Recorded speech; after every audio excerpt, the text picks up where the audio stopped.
রাধে রাধে সবাইকে। চলো সকালের কাজগুলো আজকে সবাই মিলে একসাথে করে ফেলি। তো সকালবেলা ঘুম থেকে উঠে এখন আমি চা খেয়ে নিয়েছি। চা খাওয়ার পর এখন ঘর বাড়িগুলোকে ঝাড় দিয়ে পরিষ্কার করে ফেলবো।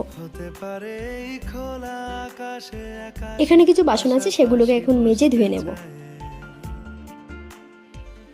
গানে গানে যদি আমার মনের কথা তোমার মনের কাছে পৌঁছে যায়,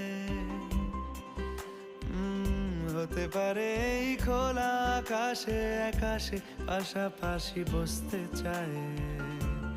বাসনগুলো ধোয়া হয়ে গেলে গ্যাস আর টেবিলটাকেও ভালো করে পরিষ্কার করে নেব।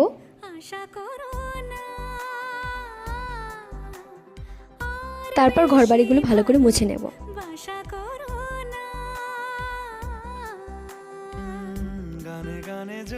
এখন সকালের বাসি কাজ কমপ্লিট করার পর এখন যাব চান করতে। তো চান করার পর জামা কাপড়গুলো ছাদে নেড়ে এখন আমি পুরো রেডি হয়ে আছি, যাব মন্দিরে। তো নিচে এসে শাশুড়ি মা বললো আজ উনি যাবে মন্দিরে, তাই আমি সকালবেলা ভাবলাম কিছু খেয়ে নেব। তো এখানে খই বাতাসা আর গরম জলে ঘি দিয়ে খেয়ে নিলাম। বাই, তোমরা ভালো থেকো।